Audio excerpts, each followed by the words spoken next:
On today's episode of the Apex, the podcast, the boys talk to Lyr1c, who is a part of Team Dojo with iiTzTimmy and Osivien. They're running through the Challenger circuit right now with aspirations to get to the ALGS. We talked to Lyr1c about all the things leading into that, including their team composition, some of their mindsets going into all of these games, and how they plan to make it out, all the different things that go along with that. And then a good lengthy conversation just about mindset in general. Really good things to say about Lyr1c, and he had some awesome stuff for y'all. And then we talk about ALGS day 5. Go through all the storylines there. And then on the other side, Finn breaks down the EU scene as well as some of the other regions and the heart-to-heart. One last thing, we threw in a quick little segment that we recorded yesterday to send off our friend Rambeau, who's been a part of this show as well. So we send him we bid him farewell, I should say, as he heads off into retirement. So ladies and gents, without further ado, let's get into the show.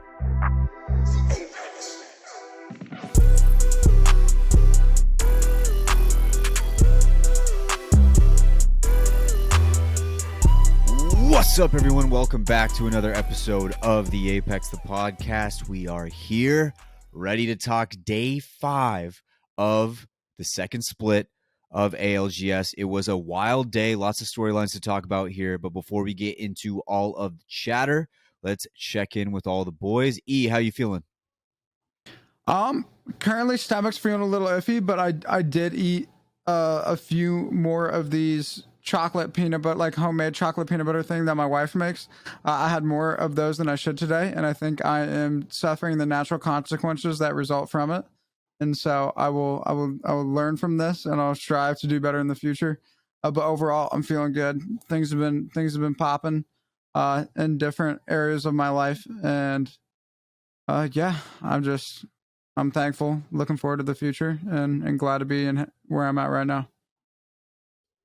There we go. And I think a lot of people were asking, a lot of people who don't have Twitter were wondering what was the situation with BBB this week. I know you had put out a tweet, but for those who aren't on Twitter. Yeah, so what happened was, apparently for roster lock in the ALGS scene, you have to have your roster locked in by Tuesday. And so I unfortunately had, they didn't add me onto the roster before then, and so I wasn't able to be in the voice call or I wasn't able to do any coaching the entire this entire tourney. So it was tough, especially with how the first 2 games went. I feel like I would have been able to help keep the vibes right, make sure everybody's mentals are locked in, keep them focused, more so than they were, because of just how unfortunate the first couple games were, especially that game 1. Starting, I mean, I will say I'm incredibly happy with how we played, and I think for all of the mistakes that happened, I'm shocked that we got as many points as we did, because we have a team that is very momentum based, and they had to, for their first game, have their game griefed by a disconnect that literally happened between a 5-second window of rotating from one building to the other, and then died to TSM off of a disconnect, and then had to watch TSM play from the spot that they would have been playing from and win the game. And so that's just an incredibly tough way to start off your tourney. And then the game that followed it was griefed due to a very poor communication and just visual error of making sure that we were aware about a team that could potentially be walking up on us. But I feel like the boys played really, really well. I think everything. I'm shocked we got as many points, because we had those 2 games, and then we had a Mazer moment, which was just egregious. Man literally basically opened up his menu in the middle of a fight, which is just a Mazer moment and a half, which all you can do is laugh off and just go next. But this weekend, the boys did not play as well as I expected them to, but everybody has bad days, and we got ours out of the way. And now I'm just excited for the next opportunity that we'll be able to compete and show how truly talented the team is. Because I still have the utmost confidence, full confidence that we're gonna go to LAN, and that they are some of the best in the world, and we'll watch it all happen. That game 6 was pretty. The game 6 was tough, and definitely a note is that Zach is the IGL, 100%, and we just need to be going off of what he says and then questioning it after, and not questioning it while we're trying to run the play. That's a tough rotate either way, though. Like, yeah, I mean, it's tough. It's a tough spot to play either way, but like we have an IGL for a reason. No, yeah, and we just you're right. need it. We need to have that structure. Everything that happened after was like, I was like, oh, they really do need Enoch. Bro, it was pretty rough. I was like, I was listening to them, and I was like, oh, yikers.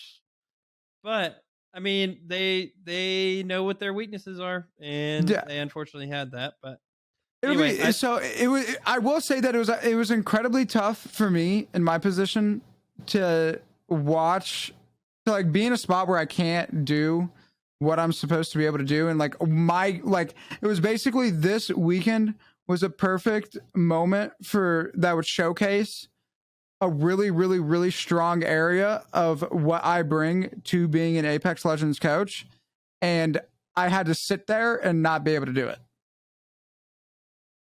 And it is what it is, and I'm excited to hopefully be able to be more involved next time we compete. There we go. That's all we need to know. Finn, how are you doing? I'm great. It's been a little rainy here, but besides Georgia going out and just jumping in the mud and then just, rolling around in it, my week's been pretty good. I have been great on my diet. I'm very proud of myself. I've been enjoying and hitting my goals for each week so far, and I normal week. It's been great. I have no complaints. We're just moving with the grooving, I guess. No one says that, but I do now. So. Well, that's a new phrase. There we go. Yep. It's yours now. Yep. What about you, Wyatt? I'm doing good. I'm in the midst of a intense fantasy baseball draft while we're also recording the pod. I would have never done it during the pod, but I've been in this league for like 10 years, and I've been last the last 3 years. So I'm really trying this year to not get dead last again. Last year, my record was 2-18, if that even makes any sense. And you want to know the saddest part about it was I was trying my ass off every single week, and I still went 2-18. But I tried every week. I clocked in. I made my roster moves. I was looking at the waiver wire. I was doing everything I could to win this league. And actually, in the toilet bowl, like the playoff bracket for like the losers, I ended up winning the toilet bowl despite the fact that I was 2-18. So I wasn't actually dead last. Technically, I was 9th. You're because like a postseason, postseason legend, yeah. Yeah, I was like a 14 seed that ended up getting like maybe a few upsets, and there was that, but it doesn't really matter when you look at your record and it's 2-18. Like, how are you supposed to really? You can't really say anything about that. So I'm in the midst of this fantasy baseball draft, and I'm having a good time, and I'm making sure I get my picks in. But that's pretty much it for me. Nothing too crazy. I have some stuff coming up in the future that I'm still kind of waiting on. I can't wait to tell everybody. But as for right now, that is not where I'm at. So, ladies and gents, I just drafted O'Neal Cruz. Let's move into the news of the ALGS this weekend. Starting off with the overall bracket, we all knew it was going to happen. Team XSET has taken over the number 1 spot with another 14-point day. Let me just read this to you. 25, 21, 14. There are teams who have played 4 days who are still 3 points behind them. And of course, I'm speaking of FaZe here. FaZe in second. Actually, this is crazy. Meat Lovers sitting up here all the way in third. Congrats to Meat Lovers. That's a team nobody was expecting to do as well as they have been doing, but it makes sense when you look at the roster. Then we have Complexity, who had an absolute banger day on day 5, and Dark Zero sitting at 5th. And then throughout the rest of the league, we see Tripods. They make a little bit of a jump. They were dead last week. They're up to 25th. And then some notable teams, TSM sitting around 14th. Glitch Energy has dropped to 13th. We see Oxygen down there at 19th, BBB 18th, Sentinels 17th. All of the different teams there. And also Luminosity, despite the fact that they're sitting 15th right now, they had a big 18-point day. So boys, let's just talk about the overall standings real quick. Anything coming out and surprising you as we're moving into day 6? A lot of teams needed to have a massive day, and they did. So, I mean, I think first you got to look at the team that won, which is Complexity. Getting a fat 25 really, really like puts them in pretty good contention now of I don't know what the percentage wise, but pretty high up there now of making a land spot as long as they don't brick the last 2 days, which is important. Another team that could not do bad was Furia, and they ended up getting second place. So another team that had to do well that did. And then LG is another team that we had that said that had to have a good. I mean, it was them and TSM as other team. I want to say Sentinels, but they didn't end up having a good day, which is something we can get into. And then Oxygen was supposed to have a good day, and they didn't have the worst day, but another one of those. But a lot of teams that were supposed to do well or had to do well ended up doing enough to keep them in contention statistically wise or percentage wise to maybe get them into LAN. Unfortunately for the Tripods, it's looking like they're probably going to have to try and crawl and scratch their way to potentially try and get into the regional finals, which is top 20, to maybe find their way into a match point format type of situation. But I don't think there's the auto qual situation is kind of out of contention, I think, for Tripods. Yeah, I mean, that's definitely safe to say. I would, in my opinion, you do love to see the upward trajectory, how they went from 3 points to 2 points to then 8 points. They're definitely getting better. But I would say that their chances for LAN are slim, and that would definitely be something that would attract just an immense amount of attention if Nick Merckx was pulling up the LAN, which definitely I don't think is out of the question moving forward, as in other splits. But it is not looking good for the pods right now. But it would be pretty wild for somebody who's as new as Nick Merckx is to Apex to hit LAN. And so just because they might not hit LAN does not mean that in any way, shape, or form that they're a bad team or don't deserve to be where they're at right now. Because there are just way too many people that just needlessly just talk shit on Nick Merckx's name. And is he the best Pro League player? No. But that man is a Pro League player, and he deserves to be a Pro League player, and he has the skill level of a Pro League player. And just because he's not the best one running around out there doesn't mean that he shouldn't be there. The question that comes to mind for me is, where do you guys see Gent going? Because I think they've formed a relationship, him and Nick. Do you see him sticking with it and being like, okay, I know that the roster's not fully there yet, as far as they still need some time, they need some experience to get in there and truly figure out exactly how ALGS should go? Or is he looking at it as, I only have a few more years left of true contingency in this league, and I know I'm a really good player. Do I possibly look to make a jump into a different roster? Because Gent, we've already talked about how good he can be. He's been on the show. Chance. You think he stays? No chance. But this man just got signed to FaZe. They're the unofficial second FaZe team, right? Because they very much have to go by tripods. But the man is signed to FaZe, and he plays with Nick Merckx every single time that Nick Merckx is on the game, and he's not doing his solo to Masters challenge. When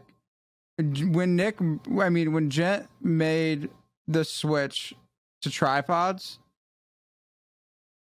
I'm sure that there were better teams out there that he could be playing with, but it just the possibility of being able to be Nick Merckx's competitive teammate and get to spend that much time with an absolute legend and a titan in the industry and somebody that you can just learn infinitely from.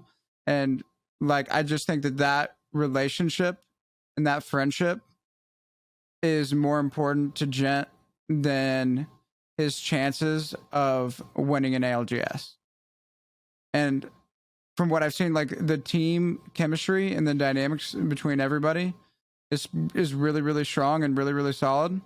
And I don't think that that's something that he would throw away for a team that he has the chance to do better with. That's not guaranteed. I just think it'd just be absolute just nonsense and just the most illogical thing for Gent to do, in my opinion. Ben, what do you think? Why, I mean, it's a good question.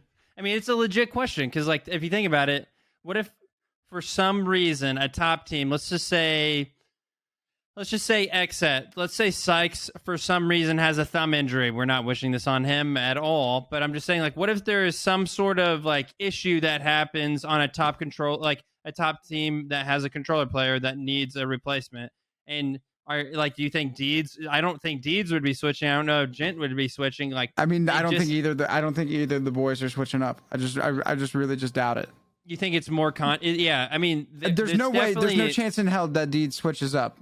When Deeds met Nick Merckx, like, Deeds wasn't really like the Deeds that we know him today.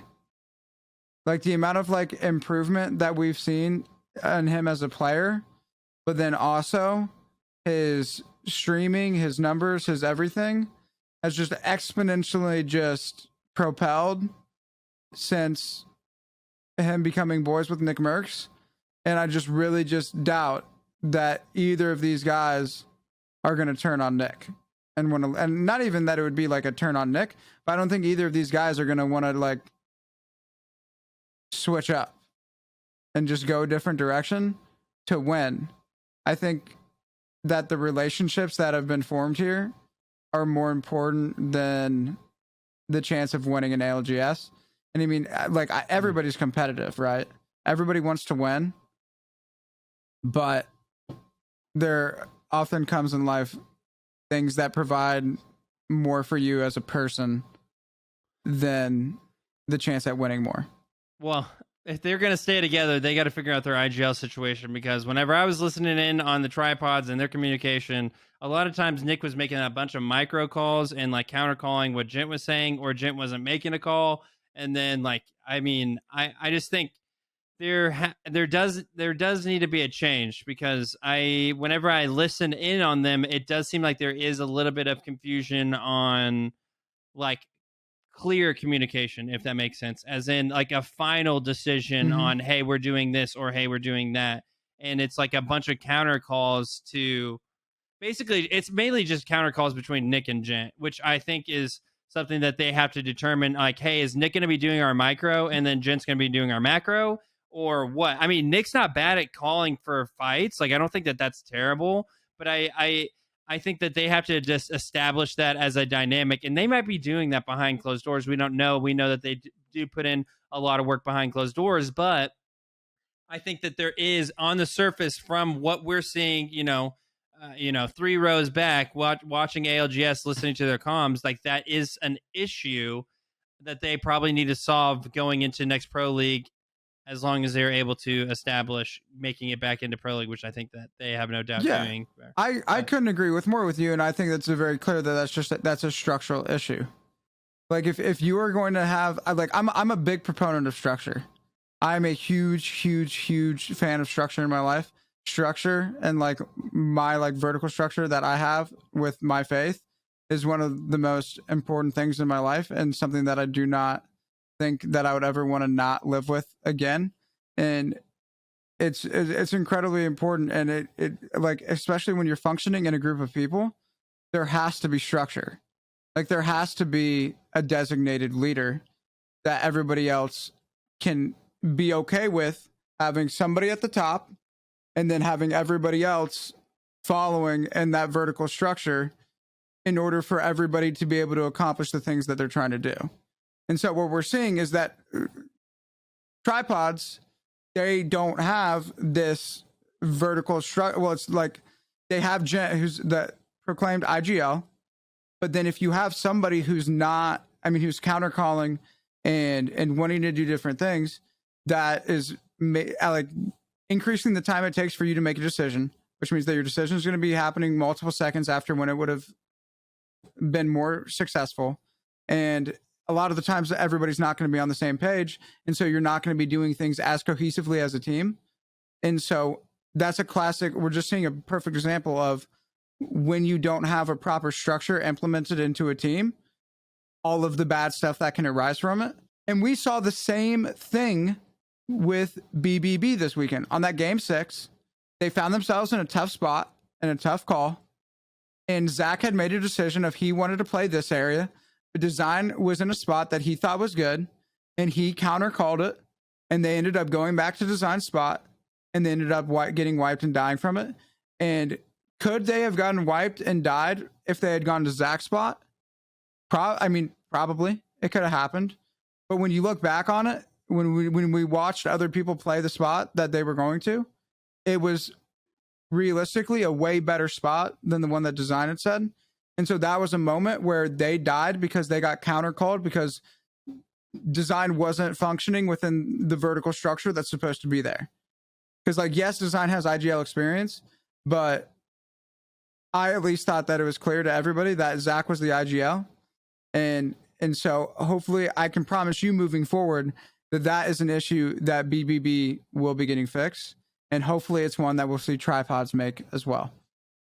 Wait, what is your thoughts on, like, do you think Jin would switch up or Deez would switch No, up? No, I honestly agreed with Enoch. I just wanted to ask the question because I remember, so this is some insider info. I remember when we had Imperial Hal on, and after the interview was over, he had talked a lot about in the interview, if you listen back to it, he said, a lot of the meta right now is boring. And when he was talking about controller, he was like, it's much more boring than mouse and keyboard. I have a lot more fun when I'm playing mouse and keyboard. And after the interview was over, I was like, hey, man, like you said all this stuff was super boring. Why don't you just try to, you've already won so many championships. Why don't you just try to win with mouse and keyboard again, just to have like some fun with it? And he just looked at me and it was like, to me, it made sense as a question, but to him, it seemed like the dumbest question ever, because in his mind, it's like, I either do this to win or I don't win. That's how he viewed it in his head. Whereas from my perspective, I was like, take it as a challenge to try and win with PC. No, there's only one thing that matters in his head, and it's winning. He just wants to win. And I can respect that. And I don't know, like, I don't know if Gent is at that level of competitor, but if he had the same mindset as TSM Imperial Hal, I would look at him and be like, well, maybe he wants to win. But I also think what Enoch said is 100% correct. It's like you're basically leveraging your chance to like a really solid chance to win for security with somebody that you genuinely enjoy. Like they seem to really enjoy each other. They have like a good dynamic. And it's kind of like the aspect of like, I always relate things back to sports, but it's like Damian Lillard on the Portland Trailblazers. Like he plays for a team that isn't very good. He's a very good player. He could go to whatever team he wants and he could probably win a championship. But to him, he's like, no, I want to stay home and I want to win with the people who drafted me. I want to win with the people who took a chance on me. And if that's Jen's perspective of like, I think we can make this team good enough to win, and it would be an honor to try and get this team to that position, then yeah, I would actually probably do the same thing he's doing. I just didn't know. I wanted to throw the question out there because there are so many fierce competitors in this league. I just wanted to put it out there to see if maybe anybody thought that that was the vibe they got from him. But I honestly agree, and I think he'd probably stay because why would you leave when you have all of this going for you with FaZe, one of the biggest orgs, and Nick, one of the like bigger streamers. Not only that, but it seems like they have like a good friendship brewing. I just want to throw it out there. Was all I was doing. So I think we can transition from the technically FaZe part 2, right? The B team of FaZe into the FaZe A team getting 18th place on the day. Oh yeah, and it was not pretty for FaZe. Let's run through the day 5 standings real quick. Team Complexity coming from the clouds with the first place finish. Furia right behind them with 60 points. Complexity had 64. Luminosity had a big day. They needed a big day. They finished third. TSM also needed a big day. They were at fourth. And Lanimals, my boys, I've been watching closely with Lanimals. They finished in fifth. Like we said, below, Team FaZe finishing 18th down below. Team Diverge, one of the teams we were talking about early on, sitting at 17th, right above them. And some other notables, BBB sitting at 14th, Tripods at 12th. And then the winners of the day, all of the teams that won games throughout the day. TSM won the first game. It was a 15-kill win. Second game went to Complexity. Third went to Furia. Fourth went to TSM. That was their second win. The fifth game went to Complexity once again. And the last game of the day went to Team Lanimals with a 13-point win. Boys, lots of storylines to talk about here, but let's get into FaZe real quick. Just a tough day from pretty much start to finish. It was not a great day. Their Storm Point matches went as follows: 16th place 0 kills, 18th place 0 kills, 17th place 0 kills. What did you guys see from Team FaZe? Well, unfortunately, the command center is down, and nobody from FaZe was streaming that day. Or actually, I think Phony streamed for like 2 days or 2 games, and then they were doing bad, and then he just stopped streaming. So we didn't get to see all the stuff that happened in later on the day, but it seemed to be coming down to their macro rotations, which is something they can work on, and what they have kind of lacked in the past whenever, like before they kind of started this hot streak. So we didn't get to see it due to the no command center, even though they weren't streaming. So I can't speak too much on it, but from what it was the first 2 games, it seemed like it was the macro rotation. So I'll do that. I think that's what I saw from FaZe. Unfortunately, we couldn't go back and watch their VODs or anything like that. You did mention, Wyatt, Team Diverge. And Team Diverge and DIG were contesting at Dome, which, by the way, the worst POI ever. We had Raven on for our interview, and he said, yeah, you can't win from Dome. And then we had 2 teams that decided to challenge each other for it. Contest at the worst place possible. And then you just get straight wiped by LG every time. Yep. Like it's literally just... It happened the same way all 3 games. It makes no sense. It makes no sense to chow for Dome. And like, why do you... What, like, is there no other spot about, like... who's Geyser? There was a Team Geyser. They could have... I think they could have gone Mirage, like Mirage or Trois, technically. I think, because all the other spots were pretty much taken, though. So it would have only been Mirage that would have been open, I think. But either way, yeah, those teams finished 20th and 19th place on the World's Edge games because they would challenge each other. It wouldn't be instantly fought. Like, it wouldn't be instantly wiped. And then LG would just come up from Lava City, get the freest 3 kills of their life, and then just go about their day. And if I'm LG, I'm like stoked because they just got the freest kills ever on a terrible POI, but that just kept happening. So I saw some Twitter fingers after, but yeah, that was pretty unfortunate realistically, but we don't have to harp on it too much. I think another team that was pretty surprising that besides FaZe was XSET getting 6th place, which is comical that we're saying that XSET had a terrible day and they got 6th place. But that's just how high we expect XSET. I mean, they're the number 1 team in the world, in my opinion, and them only getting 6th place is kind of out of the ordinary, but they still sit on top of the standings, even without one less day, I believe. Or they are the highest only now 4 days or 3 days worth of playing as a team. So it's impressive stuff what they're pulling off. E, do you have any like major storylines you want to talk about?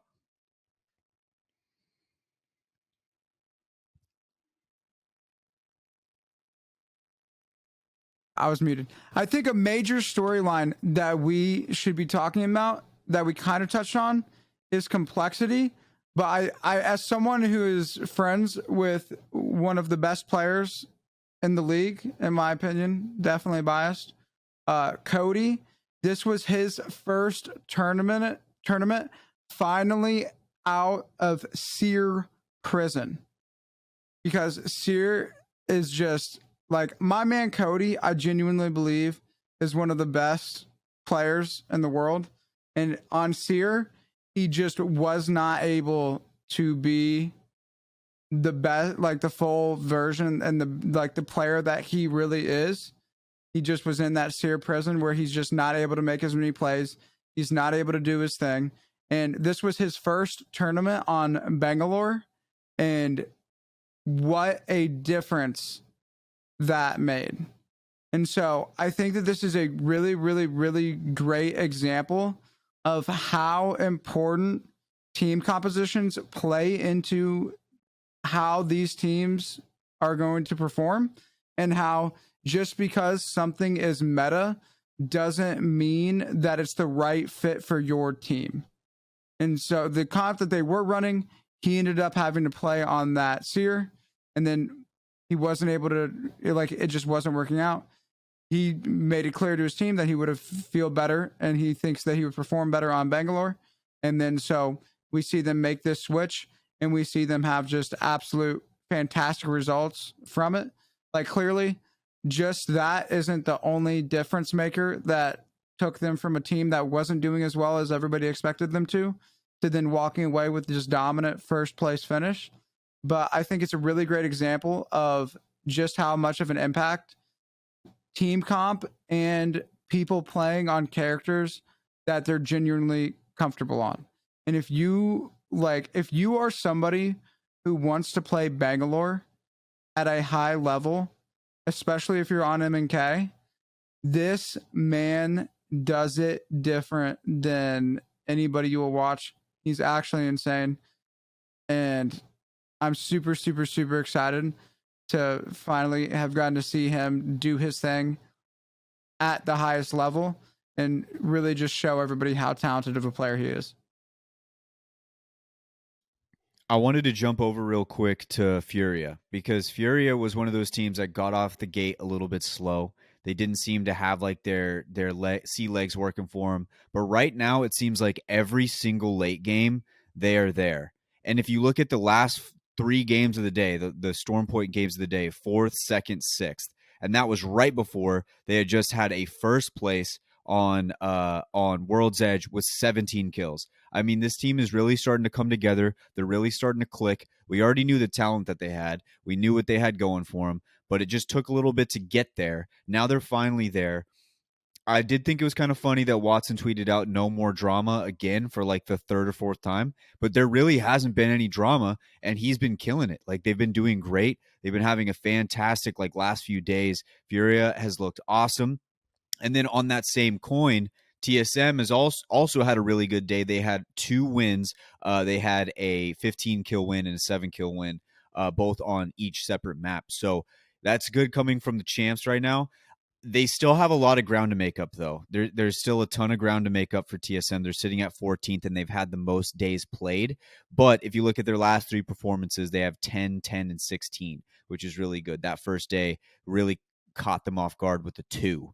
A bad little 2 right there. So, but I mean, our champions are starting to look like they're rounding back into form. So some of these teams, these major teams that we were expecting to see play good, are now starting to play good. And then some of those teams that got out the gate hot a little early are starting to fizzle out a little bit. And we're seeing everything kind of round into form here. And it's weird because the one team I don't feel like we've talked about a whole lot, and it's weird to call them underrated, but you look at NRG right now. They've got a 15, 15, 12. They're sitting at 10th. They only have 3 days played.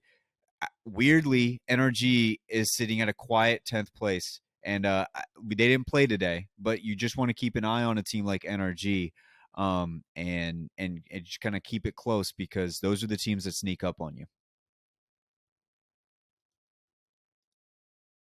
Yeah, and to hit back on TSM, I was talking to Jayhawk. Shout out him. He is awesome. Super awesome for the Apex community too. He's the one that's making all the documentaries for like different teams and stuff. He was talking about on his stream about how on average the teams that made it to LAN last split had a combined, like they had 80 points. And Xset's at 60 and they're in first place and they still have 3 more days to go. So they're almost a lock for sure. But TSM's at 38, which means they have to average. They only have 2 more days left. And so they have to average getting like 40. They have to get 42 points to make the average of what it was last split. And that means that they have to get at least a first and a second, probably. So that's not doable for TSM, but it just like if it's still going to be very difficult considering how many people are. It's just very getting congested up here at the top on those spots that are like a for sure lock type of deal. I mean, FaZe in second place. They could have a day where they get only 2 points and still sit second place, but TSM can't afford that anymore. And so, yeah, they've got to nut up and shut up on their last 2 days if they are thinking about, making it to land on an auto quality. So just something to think about. Which there's no doubt that they will. And when you talked about Farai, I could have told you that they were going to do well because I'd played ranked with them the days leading up. And that I'm just saying the for whatever it is, the Enoch ranked effect with Farai is real. Because whenever I play rank with Zara and Watson before they have a tourney, they do super, super well. And then whenever we don't, the games just do not go the same way. And I'm not saying that it's me, but there's an interesting correlation that we see forming here. And so I might start charging them for those pre-tourney rank sessions. I mean, you have to if this trend continues. I mean, yeah, I might as well be getting paid. Got to cash in. The Lanimals, bro. I've been almost exclusively watching like their streams when they go, if I can, if it's possible. It's so fun to watch, especially Naughty. That last game, the Rampart's real right now, dude. Like the Rampart, it's real. I think I saw another team running it. I don't know who it was. It was Native. Native's the only other team that's running it in North America. Yeah, so the Rampart, dude, it's crazy, especially when you get Abralelli, who just, I feel like he thrives when you give him a random legend to play. They were playing really well. They did have some tough games, but I think that's everybody in this league. They had a 20th place, no kills, and that was right before they got their win. Imagine if they let that mess up their mentals. They didn't, and they get the win right after that. So really happy for the Lanimals. Dude. Dude, like dude, Naughty is on one, bro. Like we're watching his stream, bro, and like going into the last game before that last game, bro. He went on YouTube, had like an Al Pacino clip on and talking about winning and motivation, and then they go out and win the game. But I do want to speak to one thing with the Lanimals thing. Well, I guess 2 things. Well, one of them being the spot that they played in the last game. So that spot is only playable if you have some sort of legend that is a controller like Rampart. If they don't have Rampart, they are not able to play the spot that they did, which in turn gave them the win that they had, which in turn had a major implications on them getting 5th place, I think, for the day. And so one thing is, and we talk about this when it comes to team comps, and we've talked with Aiden with it and a few different people, but running Rampart allows you to kind of have that Newcastle effect where spots that are not normally playable are now playable due to you making makeshift cover. And Rampart is now that niche pick right now, which is able to do that. And so they were able to play the cut between checkpoint and down beast, and the zone ends right beside them out in this open field underneath checkpoint. And they were able to hold that choke for so long because of Rampart, and no one was going to push them because, I mean, at one point, Tripods pushed them, and I think LG pushed them. And Sheila was singing. It was nice and it was beautiful. But that was the first thing, is them playing Rampart, like Wyatt said, having Alb on it is really good. But I think the biggest thing, okay, hold on. Now that I think about the 3 things, I'm going to say one thing too. They just announced that Duplex, old Optic Duplex, is now going to be the coach of that team, which means this team has now reached the likability of this team is now reached 10 out of 10. I mean, you can't hate this team. There's too many great people on it with the great personalities. So I think he's going to add value of not just strategy, but also vibes to this team. Something to look out for, to see Lanimals try and maybe potentially improve when it comes to that, and see what all Duplex can be able to add to this team, other than what they have right now. Okay, the last thing that I was going to say is, in that last fight, I think that there was a really important moment of that Albarelli had. Lou had called for them to fight left, and Albarelli originally said no. He said no as the other two are pushing up the hill. And then he was like, okay, push. Like, eventually Alb was like, okay, yeah, he's right. Like, we need to do that. And instead of like counter calling and just doing his own thing, Alb actually like counter called, and then he was like, no, you're right, I need to commit to the call. A lot of what we've been talking about is like committing to the call of what your IGL said, like Enoch said earlier. And Alb we've known this from the past. He's admitted that this is one of his biggest flaws, and now he is able to showcase that he is kind of learning from that, and they get a pop-off game from that. I don't think that's a coincidence. I think that's just showing growth. And that's what I wanted to say about Lanimals whenever I watched them on day 5. Yes, the growth. We love to see it. We love watching the Lanimals. I think they might have the best logo in the game as well right now, as far as NA goes. I wanted to go back to Enoch's point with Cody. There was a game, I think it was game 5 on Stormpoint, where he just ratted for like Refused 45 minutes. He just would not die. Refused to die. Dude, it was awesome. At one point where he literally he was like literally like he got was hit like by 10 a health. CAQ, and he had literally 10 HP left, and somehow managed to stay up and just continue to get more and more and more and more placement points. Dude's insane. And that's what I'm saying. Like, he is different on the Bangalore. He's different. Yeah, that was my one game call out. And then another funny moment was I think it was the last game on World's Edge. It was on Crane. And everybody, it was, what's the POI where in the middle of the map, right where that Lava crane Siphon. is? Lava Siphon. Oh, dude, that was a crazy game. Everybody was trying to land Crane, and the team that was up there, I don't even remember which team it was. Exet. It was Exet. They just kept shooting everybody who was landing on him. It was basically like, I saw somebody type in chat, in the Twitch chat, they were like a loot delivery. Like, they were basically just getting loot delivered to them, because all they had to do was just shoot whatever team was trying to land on them, because they would do the skyward dive, not realize that there was already a team on the crane, because for whatever reason the scan wasn't popping up until a little bit late. Then they'd see that a team was there, they'd land, they would die, Exet gets all the loot, they were chilling, having a good time. I don't think they end up winning that game, but they got second. They got second, but they still, like, they were just getting loot delivered. It was like Amazon Prime. They just had everybody just trying to land on them, trying to take their spot. And then TSM tried it, and it was the funniest thing, because they had the patch through to the comms, and he's like, he calls to land on the crane. They land on the crane, and then after they die, you just hear Hal for like 2 seconds. He's like, Jordan, why would you let? And then it just cuts off. He's just getting ready to unload into Jordan. Dude, it was so funny. But yeah, that was my other funny moment. Whenever I'm watching these things, I love to pick out the funny moments. Last week's was definitely when Tripods was in the middle of the fucking ocean and just had a trident right there next to him. This one was the crane and Cody just sitting there, just chilling. I mean, Cody, he basically, he could have taken a nap where he was sitting. Nobody was really bothering him. It was just it was a great day of Apex all the way around. But those were the two moments that stood out to me.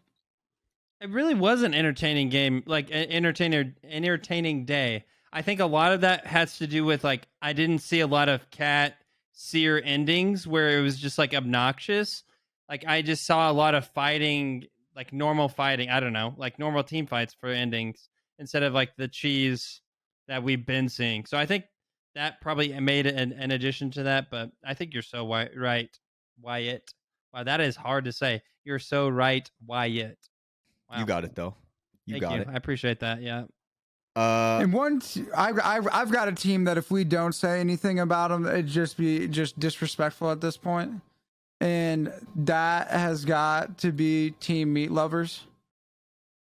because that is a team that is third place right now. They do have 4 days played, but I think that is a team that is third place right now, 4 days played, 54 points, and that is Tech, Zainu, and Funk, and they literally are just have like Tech on the crypto, and then he just unleashes his controller gremlins into the fight, and they just do their thing, and that is a team that is doing better than I think anybody would have predicted. I don't think anybody would have had them in their top 5. And Zainu, incredibly talented controller player. Funk, incredibly talented controller player, former number 1 pred. And you put him with Tech, who's the brains in the IGL, and is the one who's putting them in the right spots. And they're doing it on a character that very few people are playing, and they're making it work. And I think it'd just be criminal if we didn't talk about them, especially with the fact that they are one of, if not the only crypto team in the lobby. It's pretty cool to see what they're doing, finding their own play style and finding success with it.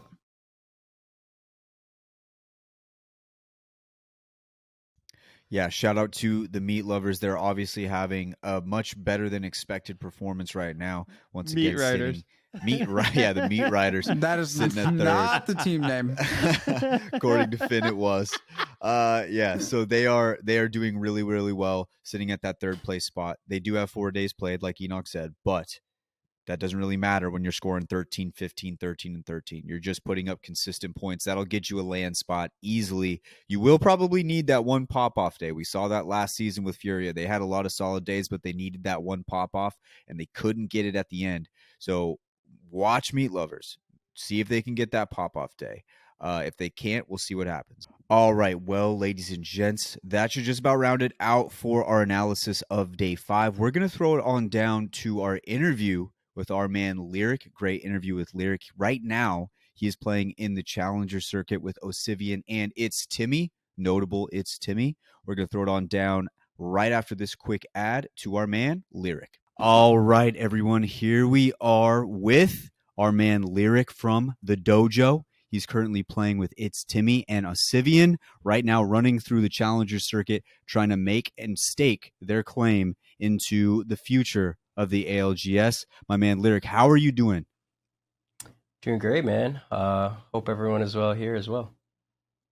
Oh, we're doing just great. And I think this is so awesome to bring you on because you guys are about to embark on a journey. And is he the first Challengers player we've had on the show so far?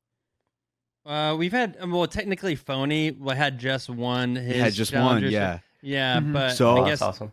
Yeah, that's I good think, company to have. That's really cool. That's really good company to have because I mean it's definitely a grind and we're gonna get more and deep into what it's like to be running through the Challenger circuit. But you have a really interesting circumstance on your hands right now where you're playing with arguably one of the bigger streamers right now in the scene, iiTzTimmy. I just kind of want to run through like how exactly this all came together, how it all formed, and Sure. and what went down with it. Sure.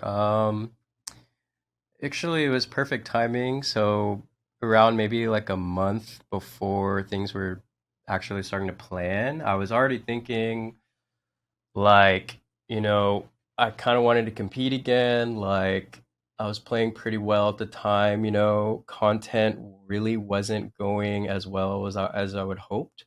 And I was actually really liking the game as well. So I was thinking I could take it to the next level. I was kind of getting bored of like ranked and solo pubs. Like it wasn't really posing enough of like a mental challenge, not necessarily like in-game challenge, but like I don't know, I was just looking for something harder, something to like really like I don't know, like give me the back against the wall kind of feel like in game. So I was thinking I want to compete, and then Timmy just comes out of nowhere, keeps it very blunt. He's like, "Yo, like let's compete," and I was like, "Oh shit!" I was like, I told him straight up, like exactly what I was thinking. Like, yeah, I've been thinking about this for a while. I'm super down. Like, I want to give it 100%. And he had the same thoughts on his mind. At first, I wasn't thinking like he was going to go too hard because I know Valorant was looking very promising. It was looking solid. All the things they're announcing for their path to pro scene and whatnot. and it's just a really good like mouse and keyboard game in general. So, but you know, we talked about it in calls, and he, you know, gave me the rundown of how dedicated and how serious he wanted to take it. And I was like, all right, perfect. You know, we're on the same page, and let's find a controller player, you know. Yeah. Let's do it. I'm down. So one of the things that people may not know about you is you competed in ALGS a long time ago. Yeah. You were under the organization E United. You played with Teenage and Crust, Yep. and I'll never get it out of my head. A bald wraith, like blue, like the blue, like turquoise Yeah. skin. Flashpoint. Yeah, exactly, flashpoint skin. You know, wall bouncing and one clipping me in the face when I was getting into ALGS. There's nothing like. Yeah. I always knew it was you because you had the best movement. I would arguably say at the beginning of the game you had the best movement. Like, I mean, no one else was doing it, the stuff that you're doing. Obviously, now people have discovered some crazy tech, and I know you've showcased that before, especially in pubs and stuff. But Yeah. back then, you were kind of making professional play look like what it looks like now with the high tier and advanced movement. Definitely. Can you kind of take it all the way back and talk about early days of ALGS and how you got started, and maybe some of your favorite moments? Definitely.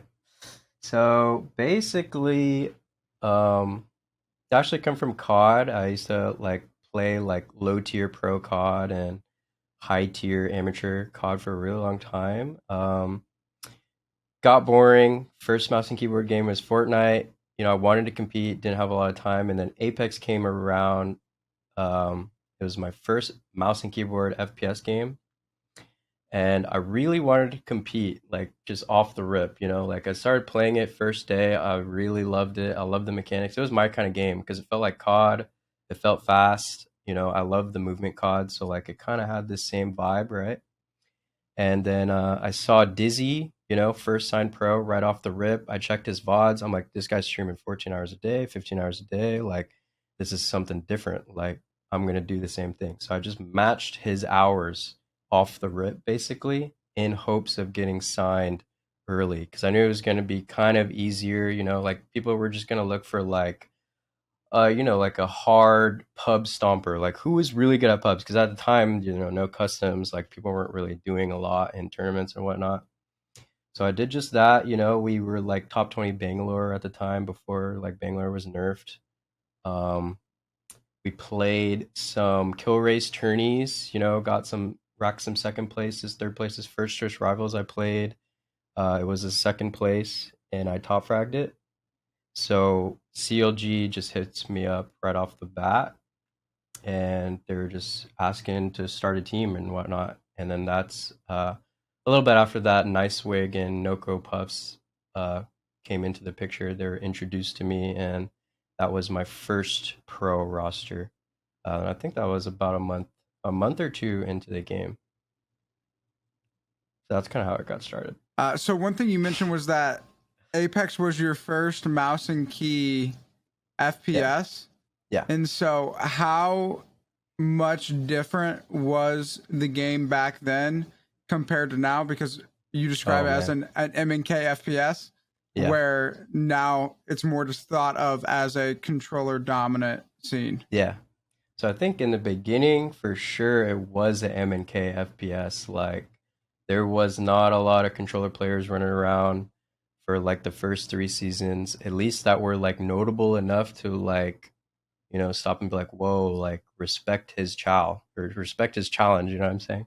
Like in the beginning, it was majority mouse and keyboard, and it's definitely a lot different now. I like the atmosphere competition because at the time, since I had just switched to mouse and keyboard, I kind of wanted to prove myself. Like, could I hang with these other mouse and keyboard players who've been playing like all their life? You know, like that's what I was grinding for. It was a big motivation to me. Like, I want to play against these other world class like mouse and keyboard pros from other games and see if I could really hang with them. You know, as a controller player. And now it's definitely changed a lot. I do admit I prefer when it like how it was before, but it's definitely a lot more challenging now, and I'm not looking to, back down from harder times or like more challenging games. So I think it still works for me. We were talking with Hal a few weeks ago, and obviously Sure. he started off in mouse and key and has switched over to controller now. And he was Yeah. talking a little bit about how it was, he feel like he made the transition. Obviously, they win the ALGS and everything went well for them. But he was also kind of voicing how boring it was for him. Now that you've kind of been on mouse and key for this long, and you said you wanted to face this challenge, is there an aspect of just controller is a little monotonous, whereas mouse and key, if you can really perfect it, it's, I would like, I don't know if the right word is fun, but is it more fun that way? I think like it is fun because it's so like complex, I guess. Like when you're competing on controller, you're actually like at this certain level, like you're playing only pro player controllers. So everyone has this certain level of gun skill and mechanics. They're all good. So not a lot of people are lacking at the pro level on controller. So I think that the skill gap really starts coming from game sense, team play, chemistry, communication, and when you play on mouse and keyboard, there's still a good gap, and you have to put a lot of focus on your mechanics and gun skill, even in pro play. Like it's still something you're actively thinking about all the time. On controller, it kind of starts to fade away, at the top level because everyone is so close. So like it wasn't a big emphasis at the time when I was competing on controller on like the aim and whatnot. So I think that is the difference. Like the complexity in mouse and keyboard, you have to bring all of these things to a high level, not just, comms and game sense. That's what makes it fun. Yeah, I think that's what it is for me, at least. It's probably what he's thinking too.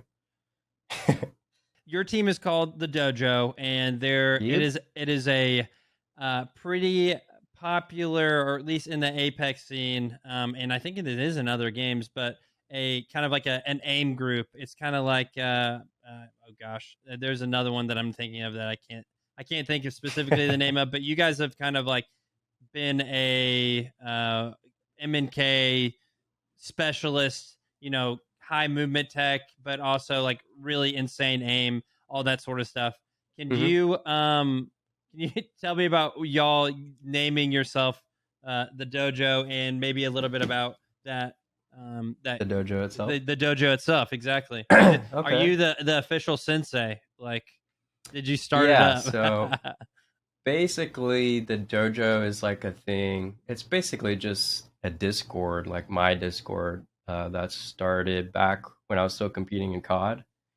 And it's just kind of what we called our group of friends who were like all competing, they were all really cracked and really good, basically just all my cracked friends. That's all it was. And it kind of kept going into Apex and Fortnite, and that's basically all it was. It was just a group, or like a friend group kind of thing, like Daltush's thing that he has too. The Ferd, And baby. yeah, the Ferd. Pretty much the same thing. And then we started thinking about, everyone liked the name, like they wanted to do more. Like we had creatives that were just, throwing ideas everywhere. We should pick up content creators who have the same kind of style and head on their shoulders. So I was like, yeah. So we started picking up content creators and whatnot, and yeah, we just got a bunch of like-minded and similar style players and content creators all under this brand dojo, and hopefully it will be bigger one day down the line. It is not currently a priority, but just a future project. And then basically our team name is Dojo. I've been good friends with Timmy for a long time. Bronzy's been in Dojo for a long time. Timmy didn't know what to call the team. I was like, fuck it, let's just call it Dojo. That's pretty much it. That's free promo for the Yeah, postponed project. You love to exactly. see it. Yeah. And so you guys are playing with Osivien, and you said that you guys wanted to definitely get a roller player. Yeah. Completely understandable. So what was that process like of finding who that right fit for that roller player was? And what Mhm. about Osivien led you and Timmy deciding that this was the way you guys wanted to go? Okay, so We kind of just try to think about all the very good, talented roller players that are in the game at the moment, who were all kind of not really competing or maybe looking to.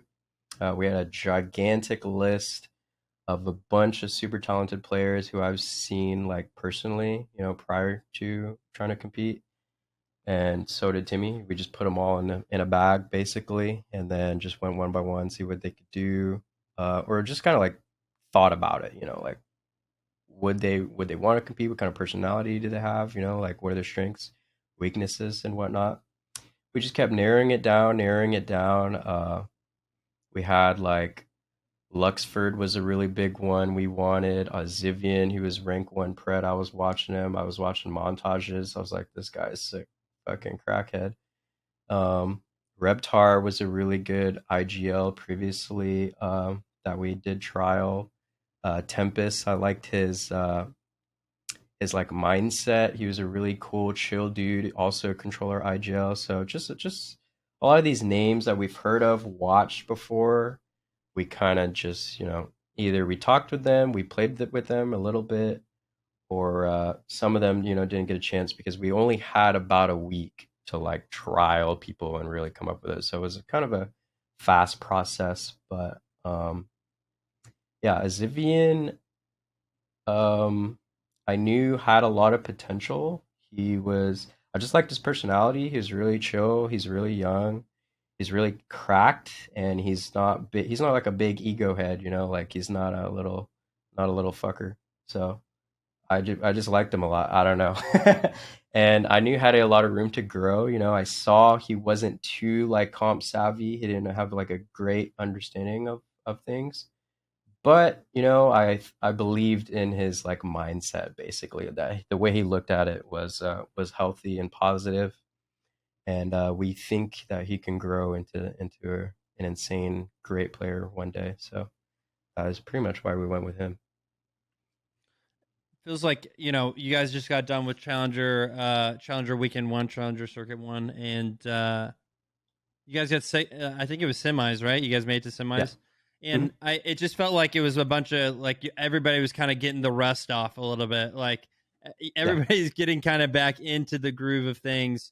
Yeah. And I know there's a lot of people that are excited to watch your team specifically. I mean, I think you guys are in like an extremely good thing for the challenger scene because it's bringing a lot of eyes to maybe people that don't normally get those eyes, just from the challenger scene and it not being a pro league spot. Yeah. But I think you guys accumulative have a lot of experience that maybe a few very few teams in the challenger circuit have.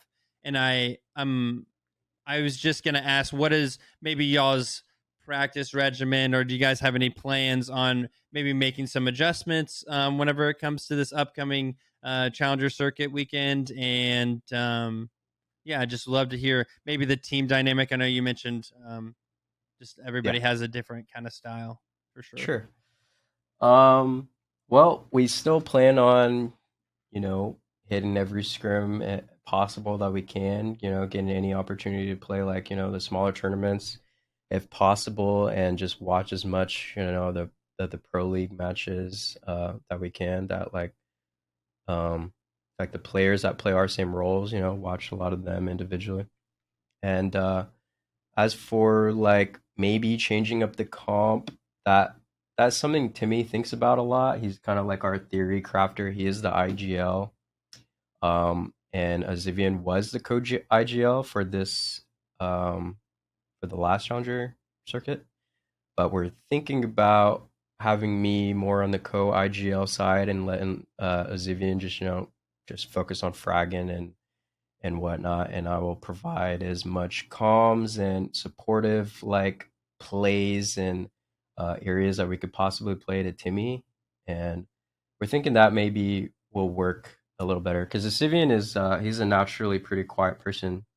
I am too, but I do have a little more experience than him, and he is a crank on the roller, so it does make sense. But yeah, well, as for the legends, we'll see. I'm not a huge fan of Seer, but he is pretty much needed. We'd like to move towards a more aggressive play style because it's what we would like to do. But yeah, we'll see. We're not really too sure yet. We kind of wanted to play like the standard Cat Valk Seer and just like get the fundamentals down, work on our basics, so that we're not making simple, silly mistakes, and then maybe branch out to something more, unique later on. So we'll see. So how is Seer Prison treating you? Because that just as a movement player, that Yeah. has just got to be one of just the saddest Right? roles you can be on. It's just sitting there with 100%. your palms up. I mean, honestly, I didn't want to play Seer, but putting the roller on Seer didn't make sense. Timmy started playing Seer. He was pretty bad at it, and he didn't want to play it. I was like, okay, like we could take one for the team. Somebody's got to do it, somebody, because it's not like we could just throw Seer out the window. So I literally bought the heirloom instantly, started spinning the thing. I was like, all right, this isn't bad. Like, I got the heirloom, it's not that bad. Respect. Yeah. And then, I don't know, I just, I didn't want to, but, bit the bullet, started watching some really crackhead Seer players that were kind of like really good mechanically, but they were just stuck on the Seer role, like Fun and Nathan and Yuka from APAC. I just started watching their VODs a lot and started really respecting their play. I was like, okay, like I can mimic this. Like, so I needed to watch something that I really respected so that I could really get in the mindset of like, okay, let's be the best Seer that I could be for the time. And that's pretty much where I'm at right now. They do some crazy movement, and I know that you're probably replicating that as well. I think I saw we mentioned it yesterday in our recording, but I think I saw UCAF. Is it UCAF or UCAF? I think it's Yuka F. Yuka F. Okay, he did like the super glide into like a double like tap strafe, or that may have been somebody else, but it was insane. He'd be doing shit like that. Yeah, yeah. And I saw. Oh, that was one of the things I was gonna say. I think I saw you and Doridium doing a reaction to whenever he did like a nasty jump in tree during the World Championship. So that was sick. I think everybody has that respect, but I think I love that you said that you love to find somebody that you respect on your own terms, and then you try and replicate their the way that they play, and it goes back to kind of your origin. I was going to say your original statement, but your origin of Dizzy and how you said you wanted to match his time, match the way that he was playing. So I think that's a beautiful thing. And I love that's the way that you try and like motivate yourself and learn. I think Definitely, that's awesome. Yeah. It does. I feel like it helps me a lot if I could find someone who's kind of doing the same thing and that I could sort of like look up to, even if it's in a small way, like some small thing about him, like, oh, I love how this guy communicates, like, it's just something that I could bring like improvement to like a small area of my game. So it's something that I do a lot.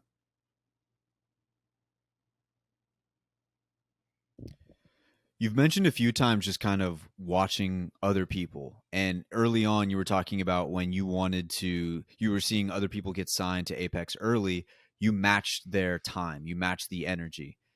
Mm-hmm. I think right now, there's a lot of people out there who are trying to either get into some sort of competitive scene with Apex or trying to be a content creator. There's a lot of people out there trying to stake their claim, plant their foot in the ground on this entire wild west of content creation. And I think that's a really good tip that you gave out, is just watching others and seeing exactly what they do and what's made them successful. Have there been any other things that have helped you kind of get to where you are, as far as just your gameplay, your following, all of that different stuff? Was there anything else that really stands out to you that you've done in your downtime where you're like, okay, I'm going to do this now and see how this person moves? Or is there any other tip you can give someone out there trying to do the same thing you've been doing? Like aspiring players and content creators? Exactly. Yeah, outside of, really just watching a bunch of players and trying to find people that you could respect deeply. Mindset is a huge thing for sure. Keeping your body healthy and fit and always hydrated is huge. It sounds small, but it's a very like important aspect of like trying to play well for like a really long time. So yeah, I've read like even long before when I just first started competing, like I read books on like competitive mindset and like sports and things like that. And it might be a little excessive, but I think mindset is a huge part of like trying to get good and improve very fast, like faster than others, because that's how you're gonna basically play at the top of a game. Like you need to improve faster than the rest of the competitors around you. So like small edges like these things, they add up. And yeah, I think those are some tips I could give to some smaller and what do you call it? Aspiring players. Yeah.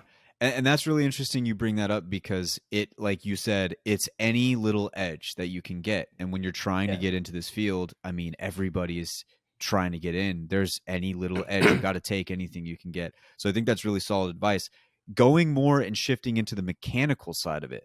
I mean, you were a controller player moving into mouse and keyboard on a very advanced game. There's a lot of movement tech. I mean, this game, they would consider it more of a movement based game than I think like a shooter, right? I mean, they both have For sure. aspects of both, but there's a lot of movement involved in this one. So what were you doing what were the things you were doing in the meantime rather than just playing and going into pubs to try and like hone in on your movement? Or was that all you were doing? I mean, there had to be some other things you were doing on the side to help you gain that extra edge once again mechanically this time. On in the beginning of Apex, you mean? Just all just like how you got to this point now. Yeah. So yeah, it's interesting because in Fortnite, it was a pretty mechanical game as well. It was like one of the most mechanical games that I played at the time, and I kind of did the same thing there. Like there was insanely like cracked little kids in Fortnite who were just building at the speed of light, and that's why I switched to mouse and keyboard. I was like, I mean, I got to try this. Like I'm moving so fucking slow on 4:4 type of thing. So I was like, I watched so many of these guys, watch all their guides and things like that, and try to like match their speed, their mechanics. And whenever Apex came around, it was, I don't know, it just felt very natural, I won't lie. So it didn't take a lot of like adjusting to do. So I feel like I had this like idea of like what you're supposed to do with movement once you're comfortable with the mechanics. Like once you're comfortable moving, like what you're supposed to do with movement to like actually make it work and outplay people, and like the timing of things, like when you want to make your pushes and where. I had the idea down pretty well from COD, so it wasn't too much of a challenge, I would say. So yeah, I don't know. I watched a lot, I played a lot, and I feel like that was it, especially for early Apex. We've interviewed so many controller players, and I'm a controller player myself, and I've always kind of wondered because I've tried mouse and keyboard like once or twice when I get bored or like I have too many beers when I'm playing. I'm like, fuck it, I'm going mouse and keyboard. Yeah. But I just for my personal curiosity, how do you bind like your movement keys? Like how do you have them for your personal settings? Like is it stock, is it standard, or is there something that you switch around to give yourself like a maybe you just is more natural for you? Yeah. So as for the keyboard, for the most part, it's whatever is most natural. Default is pretty much fine. You don't really want to have like crouch or jump on like let's say your first pointer finger, middle finger, and ring finger. You kind of want it on a pinky or a thumb so that you could like move your movement keys all around while still crouching and jumping at the same time, kind of like a scuff with the paddles type of thing. Like you don't really want to be doing like too much while you're aiming and moving type of thing. Like it just makes it easier. So that's pretty standard. And then for the mouse, the scroll wheel helps with jumping a lot. So I got the scroll wheel down on jump, scroll wheel up is W for the tap strafing, and just makes it easier, cleaner, less spammy. You don't got to push as much buttons. And that's pretty much it. High sense, probably will keep you a little more comfortable with moving, but when you start to play really good players, you want some consistency. So I actually just play low sense. Don't really think about movement too much with sensitivity. I don't think it really matters that much. So you have at certain periods in time ripped the roller on Apex. And so do you think at any point in your comp career you could see yourself making the switch to controller? Or do you think and plan on always playing on M&K through your Apex For Apex? journey? I thought about it a lot. There were some times where I was getting very like stubborn, or maybe kind of like, I don't know, I was just kind of bitching out, and I was like, dude, I'm just gonna switch to roller, bro, like just full send it, but I don't know. I feel like I'm done with that chapter, I guess, done with that era, and wanted to, I said I wanted to move on to a harder challenge, and I kind of want to stick to the guns, and just, I feel like a keyboard gives you a lot more expression to like show your play style and whatnot. So I kind of wanted to stick to it majority for that reason, because I do feel like I have got more of a unique play style that you could pick apart from people if you just watch the gameplay. So I think it's just smart to try and commit and never swap back. But I have thought about it a lot. Trust me, I've played a lot, or like a couple rank splits to pred with roller, just to like see what we could do. I think that I could definitely compete at pretty much the same level on the controller, but I feel like in the long run it will be, something maybe more beneficial to like stand out if I did play mouse and keyboard. So that is why I'm staying.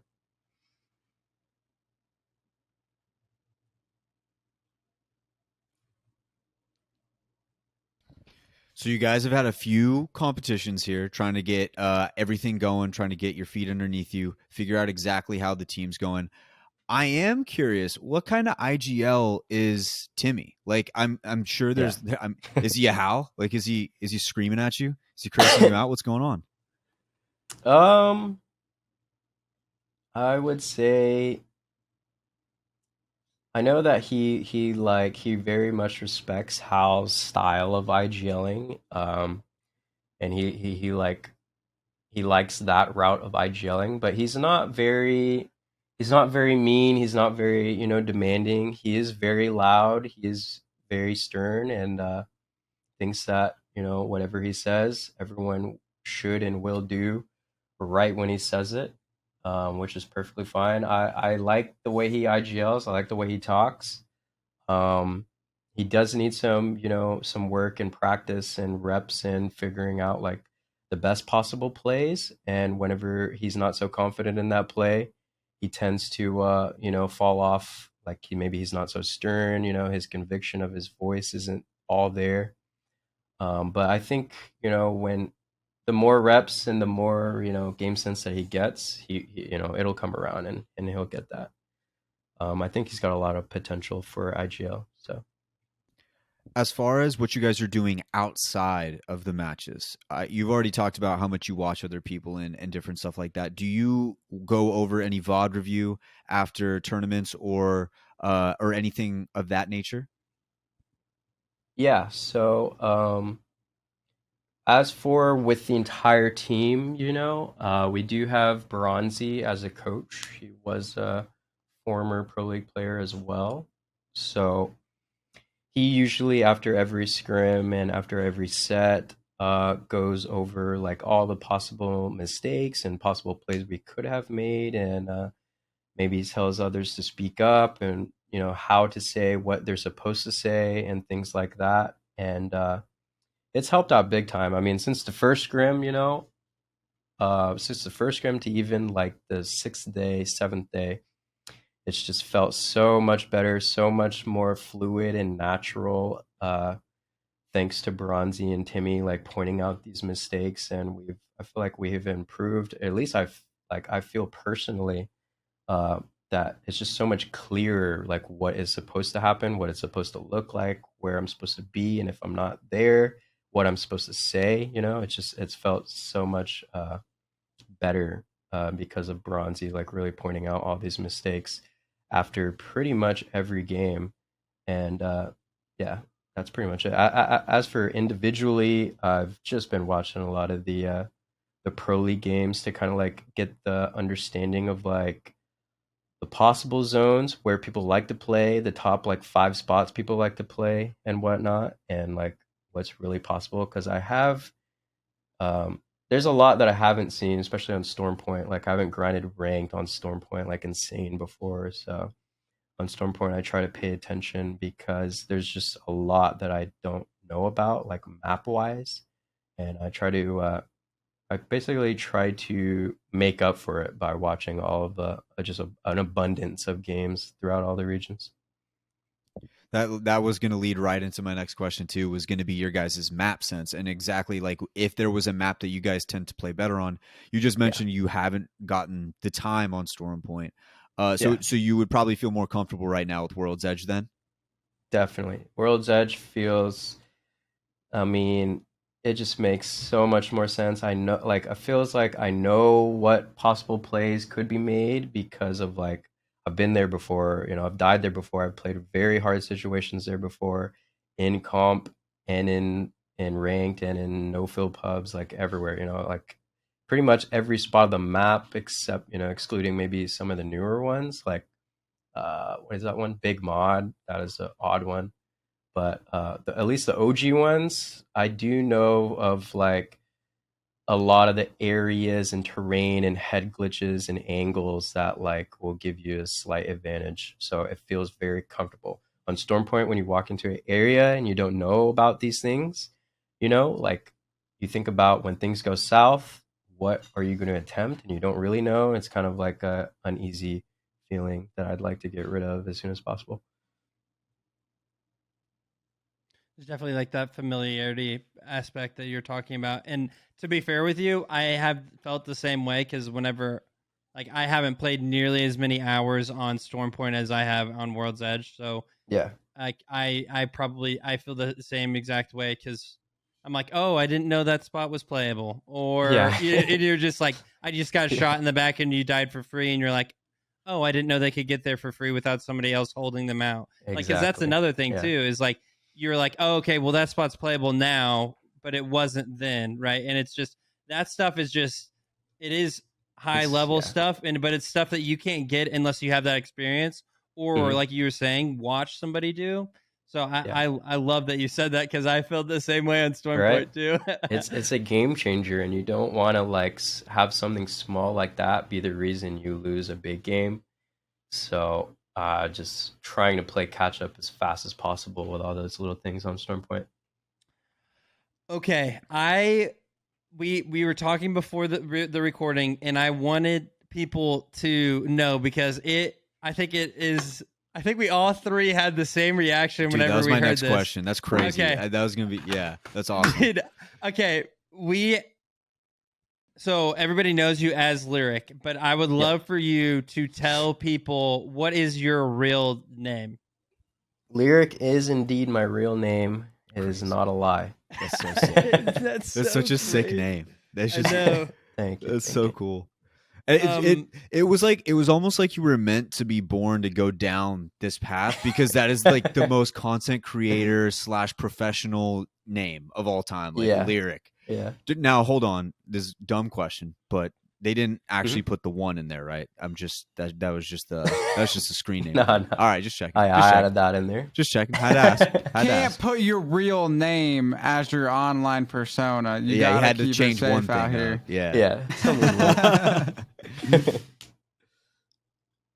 Awesome. Sorry, Finn, I Okay. hella cut you off on that No, question. Go dude, ahead. you're chilling, dude. This is perfect. That was okay. I guess I'll do one thing for sure, and we added in this segment. It's called Double Tap. Okay, so I'm gonna give you Right. a statement, and then you respond with one word. So you say, I'd say like charge rifle. You would say like cheese or something like that, right? Yeah. Okay, you ready? Yep. Number 1, best heirloom.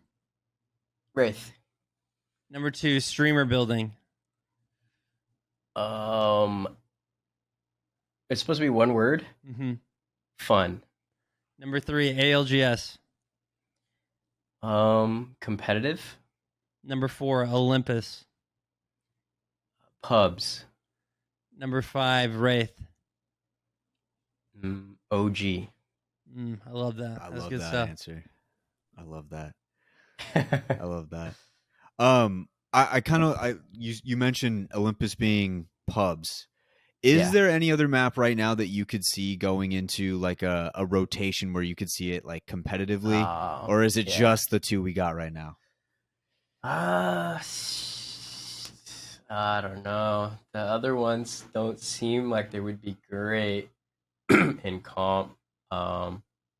The original Kings Canyon, I feel like I actually did like in competitive. Probably huge bias because I'm one of the OG competitors. But I did actually like playing the original Kings Canyon. It's kind of not as good now with all the changes and whatnot.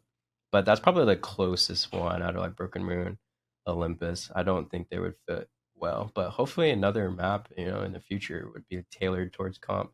Because it would be cooler to play even more than 2 maps.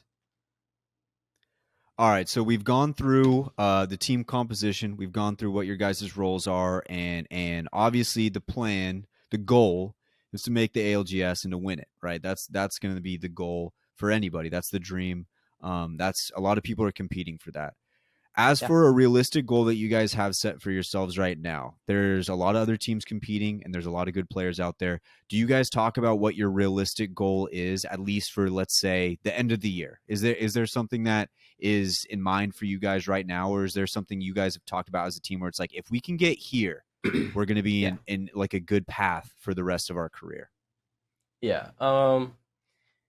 Basically, I didn't have the highest early, short-term expectations, really. I knew, 3 people who haven't been competing for a while, it was going to be tough. It was going to take a while, and we were going to really have to work for it. So, at the end of the 4th Challenger circuit, I want to be able to at least play in that like last chance qualifier, like pro league relegation. I want to play those games. Like, I don't want to watch those games.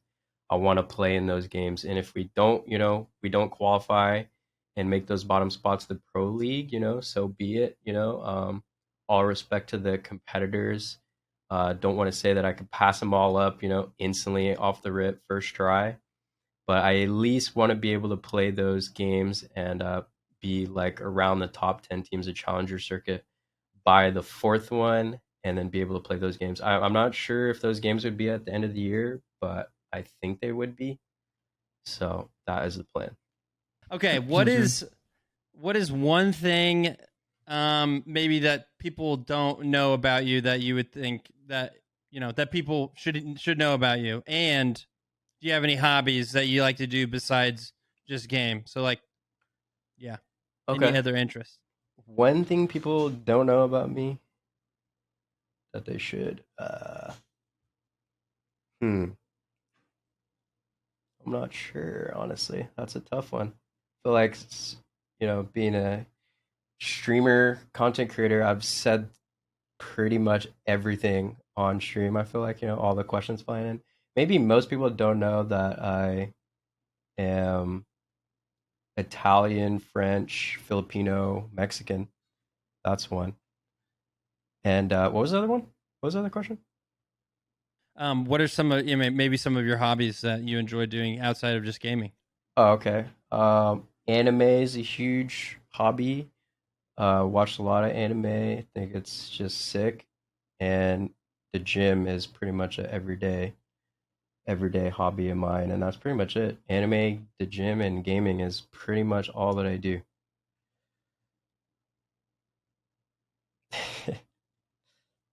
So one thing that you mentioned a lot as we went out through this interview was mindset. And Yeah. so can you get into a little bit like what your mindset has been towards content creation and competing, and really just a little bit of a breakdown of what you do to best prepare yourself each and every day so that you can approach life from that mindset? Right. Um, so the mindset, I guess, right now is to, you know, there's going to be ups and downs. I know it's going to be really hard. It's not supposed to be easy. If it was easy, everyone would be able to do, what we're all trying to do here. So I don't want to give up. I don't want to like feel super down. I want to expect feeling down, when it does get hard, and not really try to beat myself up about it. I just want to try and stay as confident as I can throughout the whole process, that it is possible, that I can do it. And I think I just don't want to lose that like belief, like I feel like in the past before, maybe had always like self-doubt. I mean, it always comes around, like you're going to lose. There will be a tough time for everyone, but when it comes, don't listen to all the inner thoughts that you cannot be this, you cannot take it further, you cannot be the best, you cannot achieve all the greatest things you thought of, because I think that it is possible. And if you don't think that, then you're not really giving yourself the best chance of actually doing it. So you really gotta, hold on true to that belief, even in the lowest moments, because that's when it's hard. It's easy to think, of what could be possible when you keep winning, and things are going great. But when it's not, you that's the hardest part, and you gotta hold on and not give up mentally, basically. I'm sorry, what was the other question, Enoch? So what do you do? Like, what are like habits that you have to help you maintain this like mindset, and so that you don't end up going down those negative thought patterns? Yeah, if you have it's any, kind of hard to, because you mentioned hydration. Yeah, it's kind of hard to say, because these things are like it's like an accumulation of all the mistakes I've made before. But I try to, just keep it as healthy as of the lifestyle as possible, mentally and physically. We're, waking up, trying to keep the same schedule every day. We're going to the gym every day. Maybe one rest day is fine. We're not trying to compare ourselves to other people, and in like a negative way. I don't want to be like, I want to be happy for everyone, and that's really good around, in the streaming industry, in the gaming competitive scene, but not like envious, and to where I'm like directly comparing things and whatnot. Staying gallon of water every day is a nice one that I picked up. 8 hours of sleep is a must, no doubt about it. And yeah, just eating very well is one. That used to make me feel terrible all the time. I used to eat pretty much whatever, but now it's pretty clean, it's pretty cut, and I feel like it's just helped clear my mind and stay on the right track for a longer period of time. I do watch like sort of like a lot of podcasts of like people that are trying to do the same thing, trying to stay on like a good mental route and a good physical route. So that helps me keep in line a little bit. It keeps me inspired, seeing other people do it in like basically any profession, any avenue. It doesn't have to be gaming or anything like that. But yeah, I know that whenever I'm waking up on time, it's not like I'm waking up to do something, or like I have to be up, but like just waking up at the same time every day and doing that gym routine every day in the morning, it feels like already off the bat, like first 4 hours of my day, I already feel accomplished. I'm like, all right, I'm on track, so like it's like giving me good momentum for the rest of the day. You know what I'm saying? So whenever I don't do these things, it's giving me more negative momentum, and I don't want that. I want to always like keep building positive momentum so that I could just stay disciplined, stay doing what I'm supposed to do, and basically just give it 100% every day. Love that. Great answer. Beautiful. Well, Lyric, it's been a pleasure having you on the show, giving us some really good insight, and I think a lot of people can take a lot away from hearing what you have to say about everything. We'll be keeping a close eye on the Challenger circuit, watching the dojo, rooting for him, making sure you guys are going to be doing good. You. And Much love. hopefully next time we talk to you, my man, you're in the ALGS and maybe even hoisting that trophy. Yes, sir. That would be crazy. That's right. That's right. All right, Lyric. Thanks, man. Thank you, guys. Much love. All right, we recorded an emergency segment here because we have some major news that hits and because we love you and want to keep you up to date. Yes, and that as well. We also love you a lot.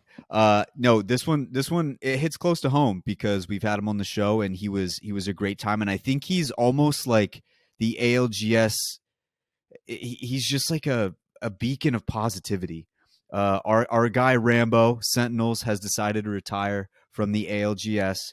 I will always remember that iconic photo of him winning at LAN, and his hair is just flowing in the breeze, and there's just so much passion just dripping from his face. That was who Rambeau was. Obviously, this split did not get off to a great start, and it hasn't been like the easiest flowing for Sentinels thus far. But he decides to take a step away. He's got some other things going on. He put out a tweet longer. If you guys want to go ahead and read that, it's on his Twitter account. Rambowski, you guys can go check that out. We'll probably I think we did retweet it already, so if you haven't seen it, it should be there, and we might even post it to the Instagram and like a little link. Check it out there. But boys, I mean, there's so many great things to say. Just let it rip. Whatever you want to say about our guy Rambowski.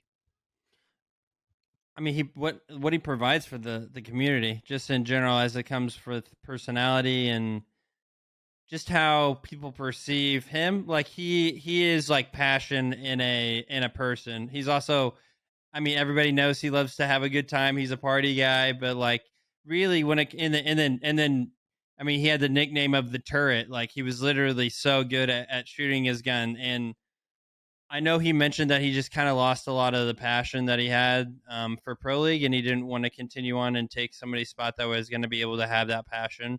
And it's sad, but at the same time, I think it's also very commendable for him to be mature enough to understand that and know that that's what he's wanting to do. And I don't think he's going anywhere when it comes to like leaving the community, but when it comes to ALGS, we are going to be missing his face because of how passionate, how like the amazing scenes whenever he wins a game at LAN and all kinds of stuff to what he brings to the game outside of just the end game, like what he brings to the community of ALGS. So I'll let E talk, but yeah, it's gonna be it's gonna be a hit to Sentinels and probably just a hit to ALGS, but I'm glad he's not gonna be going too far. Yeah, it's definitely not something that you love to see. But you do love to see, well, yes and no. Because like as Finn said, like it sucks to see like a persona and just a great guy that Rambeau is stepping away from the competitive scene. But what you do love to see is him being very self-aware and then making the decision that he thinks is best for him. And he did mention that he has had some other stuff going on. And so hopefully this will allow him time to deal and manage with whatever that is. He's going to be doing that in private, and more power to him. And he did say that he was going to continue to stream. He was going to continue to like play Apex, but just not at the same level that trying to compete with the best in the world involves. And so I'm definitely going to be hitting the man up for some rank sessions. No doubt. He's one of the like most fun people to play with. The vibes are just always on point when you're gaming with that man. And so he's not completely gone, but he's doing what he thinks is best, and it's respectable. He was different. The way he came into the league was different than everybody else. The way he left, I mean, it's not super different, but I mean, he's going back to Apex and going back to having a good old fashioned time. And if that's the Rambeau we've come to know, that was the Rambeau we interviewed, then that's 100% what he's going to do. That's just who he is. So it was always great. And yeah, definitely a great chapter of the ALGS for those who partake, and they'll definitely remember that.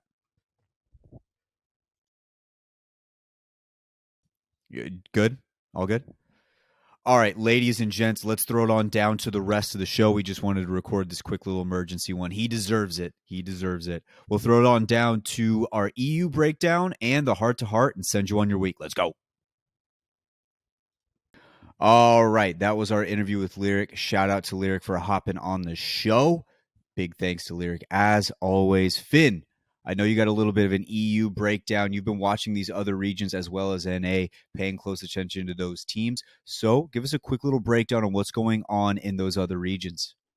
Yeah, so I watched a little bit of APAC North. Finally, their first day of Pro League, just because they started a little bit later than everybody else. But teams of note, obviously, Fascination, Colors, Destroy. I guess they go by FOC, but it is a pretty solid team. They obviously got first. The second team was the Genbaro Atusan. They were at land, super solid team. And then Northeption got third, and then Fnatic got fourth.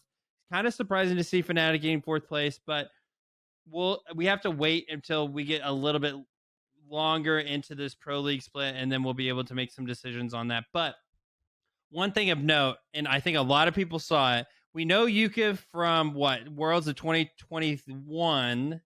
Actually, no, it would have been 2022 whenever Fnatic came over.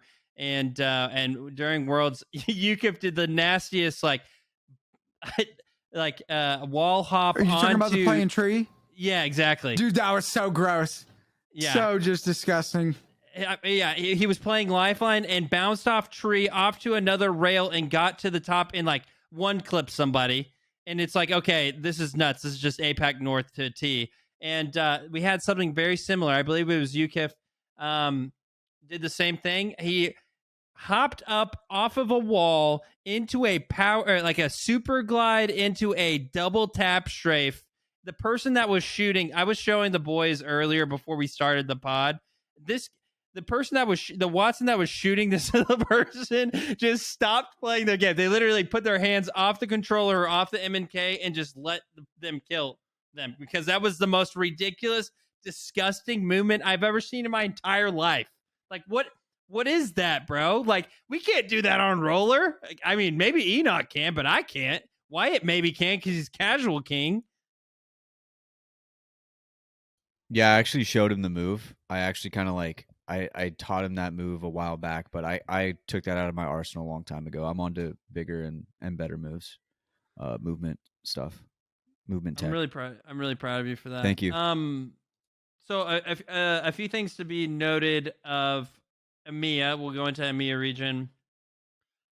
It would be Gaming Gladiators, but I think that there's another way to say it. But that's basically Hardecki's team. I gotta give a pop off, a shout out to Hardecki. This guy has went through it. He didn't qualify for LAN. I don't think he qualified for Worlds. I'm pretty sure about that. Maybe I could be wrong about that, but I'm pretty sure he was very disappointed that he didn't get to be at LAN. It might have been split one LAN.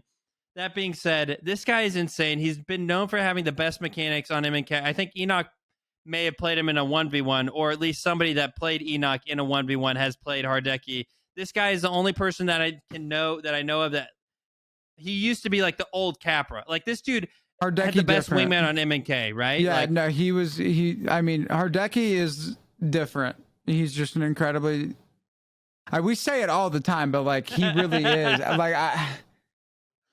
Everybody talks about how all controller players are the same, but when you look at any of the top MNK players, the only thing to say is oh dude, they're mechanically different, But again, Hardecki, watching him play is just insane, and he popped off this weekend, I believe, correct, in EMEA. Oh dude, he did. It was awesome. This man literally took a Wraith portal a different team's Wraith portal. Like this didn't happen this weekend, but in like a previous season, like this dude like had the nickname as like the Grim Reaper, as like he took a different team's Wraith portal and then 1v3'd them,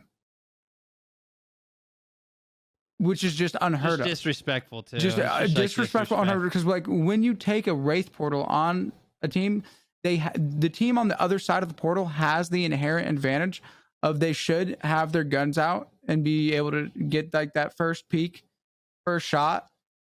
And homie 1v3'd in Pro League. Like Hardeki is simply one of the best, and I'm looking forward to what Finn's gonna share. Yo, dude, yeah, you're exactly right. I do remember that happening. I remember being like, "What is this guy?" Because he wasn't super known back then. Because like, Emiya wasn't that popular, but then he popped off. But I mean, a few notable things is they won a game right outside of Capsy. I say that Fragment, and his shots are super crispy with the flatline, and they all speak Russian. I believe it's either Russian. I'm pretty sure it's Russian. I believe it is Russian. And he's just super solid with the flatline. Both the games that he's popped off at, like he had a flatline, and then at one point, dude, he clutched up for his squadron, and then he was getting third partied and absolutely griefed the heck out of the team that was third partying him, and like did another 300 damage. You could barely see this person's head. And this dude's aim is so precise. It's just disgusting. Anyway, you need to go and watch some games of the Gaming Gladiators. The second place team was Lyr1c Esports. It's good for Nags. It looks like the JMW pickup is actually really solid for them. I'm really proud of them. Another thing to be said is Ascend getting third place. The same game that you could say that Hardeki popped off on, the Ascend meltdown happened, bro. Oh my gosh. I can't exactly pinpoint all that happened, but I do know that Lyr1c and Postkill got yelled at by Kashira for about 15 minutes while they were rotating in, and my man Lyr1c didn't say a word for 12 minutes. He literally was staring at his screen rotating in. I've never seen it. He was like stone cold killer, bro. Getting yelled at, had no emotion, no nothing, and they died. Like they feed faced Valcolted, and that's a-okay. But oh my gosh, it was definitely a bad look, but it sounded like Hal yelling at TSM is what it sounded like. And I'm pretty sure they deleted their VOD, which is really sad, but man, that was a very entertaining 15 minutes to hear Kashir. Bro, he didn't let Lyr1c into the Trident, bro. He made him rotate on foot, bro. Bro, damn. He literally made his teammate in a Pro League match not rotate with him on a Trident, bro. Oh my gosh. Oh, was it that bad? What did Lyr1c so do? Funny, man. What happened? I don't know what all happened, bro, but it was just an explosion. There's got to be a clip out there. Oh my gosh, dude. I'm crying literally thinking about it because everybody was kind of in disbelief. Everybody was like, what is going on? Like, imagine Hal yelling at his teammates for the whole match and then saying, okay, we're going to Valcolt. And then they die and then more yelling. Jordan, get off the Trident. You're walking. Oh my gosh, bro. Oh, man. I was literally crying so hard, man. It was so funny. Anyway, they don't think it's funny, but I definitely do. But that's going to round it out, I guess, for me for the other regions. I didn't sadly get to watch Apex South or South America, so I do apologize to those regions. We do care for you. We really do, but it's just like at really tough times, to be honest. Yeah, and there's nothing to worry about there because they're going to be represented when we finally get to those finals, and we'll be able to pay close attention to those teams then. Finn, thank you for the breakdown. Boys, what do you think? Boys, what do you say? We send it on down to our heart-to-heart, and we send our ladies and gents out to the rest of their week. Let's get it.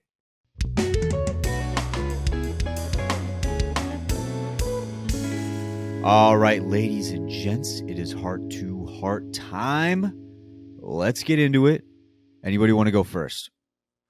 I I mean, I'll be straight and frank. I don't really have that much this week in particular for my heart to heart. So, and that's okay. Once again, it's okay to not have something. Like it doesn't, we don't always have to have one. But if you do, then sick. But for this week, I got nothing. I'll let you guys go, though. I would love to hear y'all's heart to heart. Your heart to heart. My heart to heart would be this week. I guess I had kind of like another realization about what I believe the future holds for me. And it's really something that is going to demand the best that I can offer as a man and as a person to be able to accomplish this thing that I believe I'm supposed to do, which I won't be getting into now. That I think I'm going to keep it a little bit closer to the chest for quite some time, and might talk about it eventually. But I'm excited, and it's something that when I think about it, I just have immense joy, and so that is going to be something that I'm really just going to like utilize, because like if I ever have something that's going to be like trying to tell me or get me off of like the track that I know I'm on, I'm just going to be able to like think about this thing and then feel that joy, and then allow that joy that I'm feeling in the moment, like now, for this thing that I know is going to happen, help me be in the state that I'm going to need to be to achieve all the things that I'm going to need to in order to make it happen. And so it's really like my big takeaway is that I'm keeping the vision that I have for the future more real than any amount of like past that I have. And so the more that I do that, I'm defining my life by what I know is going to be my future, instead of allowing myself to be defined by my past, which I feel like a lot of people struggle with whenever they're trying to like do new things, is they think about all the time it hasn't worked out in the past, and then because they're spending so much time dwelling on that, that leads to them having the same results that they've had in the past because they're thinking the same thoughts. And so I think that's something that's crucial, and regardless of like what your vision of the future is, it needs to be more important than whatever's happened, because your past will only dictate your future if you allow it to. And I'm a big proponent of not letting that happen, and it's all a choice. And so you just need to take responsibility and get rid of all of the reasons that you think and you could come up with, and the excuses you could have for why it's not going to work out, and just know that it is, and then start acting off of that.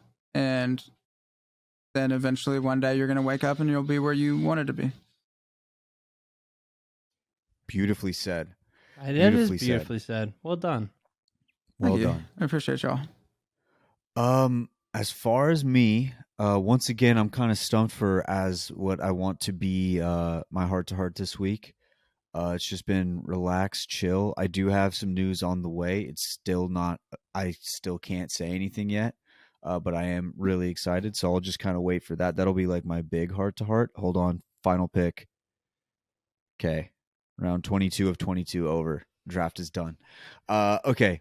That draft really lasted the entire pod. That's crazy.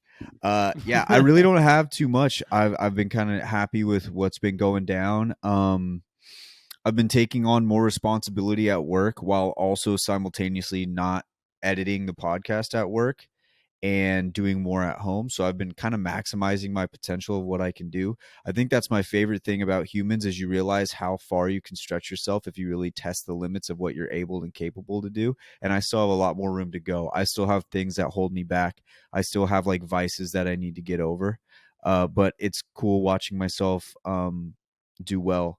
And last week, it was like kind of crazy because I was cooking dinner while editing at the same time, which to some people may not sound like a lot. But when you're kind of like, when you're trying to do both and you're trying to make sure you put on like a good dinner for the fam, and then also making sure that everybody's listening to the pod and it's all good and sounds great and all that, it's not super easy. It's not the hardest thing. I'm not going to pretend like it's, doing a 5-hour brain surgery, but it is not super easy. And so that was cool. And I guess my entire heart to heart is summed up in don't be afraid to test the limits.